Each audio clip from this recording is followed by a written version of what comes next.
The U.S.-Israeli war on Iran has entered its 11th day. Its impact is being increasingly felt across the globe. Al Jazeera is reporting residents of Tehran overnight experienced some of the most intense bombardment of the war.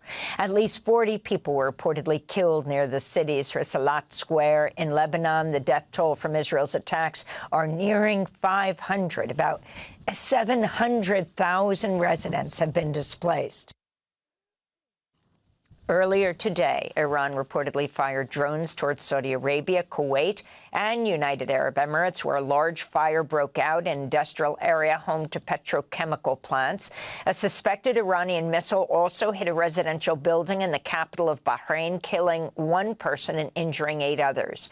On Monday, the Pentagon posted online a photo of a missile with the words "No Mercy" superimposed on it. An accompanying message read, "We have only just begun to fight." But soon after, Trump told CBS News, quote, "I think the war is very complete." Pretty much, he said. Trump's CBS interview led oil prices to drop and for global stocks to quickly rise. But after the Wall Street markets closed, Trump told Republicans in Florida the U.S. hasn't, quote, "won enough." At a news conference on Monday night, ABC News reporter Selena Wang questioned Trump about the conflicting messages. Mr. President, you've said the war is, quote, "very complete," but your defense secretary says this is just the beginning. So which is it, and how long should Americans be prepared? Well, I think you could say it both. It's the beginning of building a new country, but they have no Navy, they have no Air Force, they have no anti-aircraft equipment. It's all been blown up. They have no radar, they have no telecommunications, and they have no leadership. It's all gone. So, you know, you could look at that statement. We could call it a tremendous success right now as we leave here. I could call it, or we could go further, and we're going to go further. But the big risk on that war has been over for 3 days. We wiped them out in the first 2 days. On Monday, President Trump said he had a good call with Russian President Vladimir Putin, who reportedly proposed a, quote, "quick political and diplomatic end to the Iranian conflict," unquote. We begin today's show with retired Army Colonel Lawrence Wilkerson, who served as Chief of Staff to Secretary of State Colin Powell during the run-up and early years of the U.S. war on Iraq. He's taught national security affairs at both George Washington University and the College of William and Mary. Colonel Wilkerson, welcome back to Democracy Now! Can you respond to what has taken place over this last 11 days, starting with the diplomatic talks in Geneva between Iran and the United States? And as those talks were just wrapping up, U.S. and Israel attacked Iran and killed the supreme leader there. Your response? Yes, and Amy, for the second time, we violated international law in that respect and just common human decency. And your comments at the opening of the show were spot on, but not nearly broad and deep enough. I come from an administration of George W. Bush and Richard Bruce Cheney that committed war crimes that Colin Powell and his lawyer Will Taft and I agonized over in trying to present some message to the American people about them. This administration has committed more war crimes in the last few days than I think any country since Adolf Hitler committed. And that is an incredible condemnation of this entire process. We have bombed civilians relentlessly. We have bombed a school. We have bombed a hospital. We have struck facilities in the nature of Tehran's oil capacity that is now putting black poison all over 10+ million people. And we are essentially not bombing ballistic missile sites and bombing war materiel. We're bombing people. We took a lesson from the IDF, if you will. We are bombing people, as incidentally they are still doing in Gaza and doing now in Lebanon to a fare thee well. These are all war crimes, and one wishes with fond hope that someday we might be called before the bar of justice and have to account for these war crimes. And what you just talked about is a crime also in the eyes of international relations and people who want to keep decent international relations ongoing in the world. We're destroying that. And on top of all of that, And this is the real serious problem here for America. Trump and Hegseth and Rubio and the other entourage of their national security complex have completely misjudged the nature of this war, as has to a certain extent Bibi Netanyahu. This is a country as big as Western Europe with 93 million people, probably 90 million of whom will fight us to the bitter death, who live in terrain that almost killed Alexander the Great. It is entirely inhospitable to military operations, and Trump is actually talking about putting ground forces there. And the only way he will be able to claim any nature of victory is to do that. Only that will be the end of the empire's presence in the Levant and the Middle East in general, because we will not be able to sustain that economically, physically. We do not have the soldiers or Marines to do that. But that's what he's talking about. This is pure nonsense. There was a column in Haaretz yesterday, and the title of the column essentially was Trump will chicken out in this war too. I'm sorry, he's not going to chicken out necessarily. That might be the tone intent he puts to it. He's going to be defeated, as are we. Colonel, I wanted to ask you, we played that clip with Trump talking about all the damage that Iran has sustained, but there's been very little acknowledgement by the U.S. military or the White House to the enormous damage that has occurred to the U.S. military footprint in the Middle East for decades. All of these bases and a radar, multi-billion-dollar radar, were established throughout the region. And what's your understanding of the nature of the damage that has occurred to all of these bases, not just among the Gulf states, but also even in Iraq and other places of the Middle East? Yeah, that damage is enormous. And I think what you're witnessing right now is the initial steps of the empire, the American empire's retreat from the Levant and the Middle East in general. I don't think we're going to be able to sustain our presence there after what's going to happen here, particularly if we stay at this for a long time and really do take significant casualties. We're already taking more casualties than people know about because the media is not being apprised of them. Yes, we had the ceremony at Dover, but there are people getting ready at Landstuhl, our throughput hospital in Germany right now, to accept multiple casualties coming in. They've stopped their civilian service and so forth at that hospital. And other things are being geared up too, like Walter Reed. I don't think they have even a modicum of appreciation of what kind of casualties are going to result, though, especially if we put ground forces into Iran. And that is the only way, unless he just lies completely about it, that Trump is going to be able to assert any kind of real force with regard to this population. And to your point, in Bahrain, they have taken out billions of dollars worth of U.S. radar and equipment, including the vertical missile loading cranes. So now ships have to go all the way to Diego Garcia to load these weapons. They have essentially obliterated our capacity to carry out combat actions from a number of places in Saudi Arabia and Qatar and the United Arab Emirates. Al Udeid is actually under threat now too. And this is all part of the warp and woof of our ability to carry out combat operations in the region.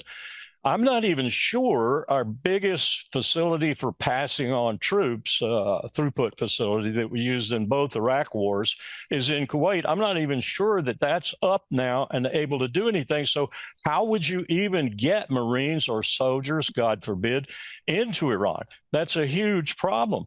They will sink the ships that are coming to deposit those troops wherever they're coming. We have not really damaged their ballistic missile capability. And the media blackout on Israel is keeping the American people from seeing the enormous degree of destruction to Israel, the latest component of which was a riposte to Israel's having struck their oil facilities on Haifa, their oil facility port. And Haifa is being taken down much the way Eilat was taken down by the Houthis, the Al-Ansar in the Red Sea, when we failed to be able to reopen the Red Sea. And that's the next step. The Bab el-Mandeb will be closed once the Houthis have gotten into action full time again. And 60% of the world's commerce passes through the Red Sea. It's not oil and gas exclusively. It's all manner of things, foodstuffs, commodities, and such. So this is a war with long legs. Trump has completely misinterpreted it. The only one who's interpreted it correctly is Bibi Netanyahu, and I think he's ready to use a nuclear weapon should it become as bad as it looks like it might right now, because Iran has not even begun to shoot its most sophisticated missiles. And now the second and third class of those missiles is getting through almost without opposition. Imagine what these Mach 3, Mach 4 missiles with huge warheads that have maybe 100 different other warheads they display all across an area are going to do to Israel once they're fired. And they're still there, and they're still ready to fire. And Colonel, I wanted to ask you, you mentioned the media coverage of what is going on in Israel. It has been amazing to me that all of the major U.S. media are based in Israel, in Tel Aviv, yet we are seeing the least amount of coverage of what is going on within Israel. I want to quote from a piece, an online piece that CNN reporter Oren Lieberman posted earlier this week. And he wrote, and I'm quoting, "Every reporter in Israel and every member of the public is subject to a military censor. On national security grounds, the regulation authorizes the censor to prohibit reporting or broadcasting any material that would reveal sensitive information or pose a threat to the country's security interest." And he goes on to say this is particularly sensitive during wartime when where the military censor has made clear that broadcasting any images that reveal the location of interceptor missiles or military sites hit by enemy projectiles is forbidden, especially in live broadcasts. Now, they say this on their website, but they never mention this on air. And none of the networks are mentioning on air that they are strictly prohibited from showing any actual real damage. I'm wondering your sense of what the responsibility of the U.S. media, especially since they're always showing us the results of the plumes rising in Abu Dhabi or in Saudi Arabia or even in Iran, but not the direct hits that are occurring within Israel. I'll tell you what I told the senior editor to the Washington Post recently. I think it's abominable, the lies that the American mainstream media, both video and print, is telling the American people. And they're putting us in jeopardy in a real substantive sense, because the American people have no way of judging just how foolhardy, how stupid, how unwise, how violative of international dictum and rule this war is. And when it gets to the point, I think this is the end of the Trump presidency, actually, because when it gets to the point where the pressure is so great and some of this has to come out and casualties are manifest, then the American people are going to ask really important questions. Why did you lie to us? Why did you tell us what you were telling us? Why did you start this war of choice? Iran was no threat to the United States of America whatsoever. Did you go to war for Israel? We have heard you went to war for Israel. These are questions that are finally going to get out there in the hustings and going to have to be answered by someone, probably your local congressman, the supine body that has done nothing to check this president, particularly in the war power. And we haven't even talked about that. This is a complete violation of the Constitution of the United States. Just as Kofi Annan said about the 2003 Iraq war, it's an illegal war. And he went on to say it was a violation of our own Constitution. And he was absolutely right. But this pales, or that pales, in comparison with what Trump is doing right now and what he is going to probably have to do in order to seem to correct his errors. And I'm truly worried that this destruction of Israel is going to reach a point. I listened to Netanyahu recently speaking in Hebrew to his clan, to his group, Ben Gvir, Smotrich, and others like that. And at the end of his remarks in Hebrew, which was translated for me very reliably, I think, he essentially said that if it went south, if it went bad, he was prepared to show the Iranians something they had never seen before. I think he meant a nuclear weapon. And I go back to 1973 when Golda Meir told a BBC reporter, you can check, it was printed in London the next day on the front page, that she would use a nuclear weapon in response to his question, would you use a nuclear weapon? Because at that time, they were pretty hard pressed in the 73 war. And she said, yes, without equivocation. I think we're back at that point again, and for probably a far more dangerous situation. I know you have to go, Colonel Wilkerson, but I just want to point out you were the former chief of staff of Secretary of State Colin Powell, who dragged his feet on supporting the U.S. invasion of Iraq in 2003, but ultimately gave that speech that he would call a stain on his career at the UN. It was critical for President Bush, that it was Colin Powell who gave this speech because he was seen as the reluctant warrior. And he gave that speech saying there was evidence of Saddam Hussein having weapons of mass destruction. Can you make a parallel to what we're seeing today? I can, but I think this is far greater a travesty and a tragedy. That was bad enough, and torture was the thing that broke my back, and ultimately it sort of broke Colin Powell's back, too, because we realized that we had signed up not only to a war that was not necessary, we had signed up to a president of the United States for the first time in the nation's history making public policy torture. Other human beings being tortured was made presidential public policy. This is far worse, I think, and it's been building for some time. It's been building all since Trump was elected, and actually since his first administration. And I think it makes what we did, not to discount it, but it makes it pale by comparison, and it makes me deeply concerned about the future of this republic.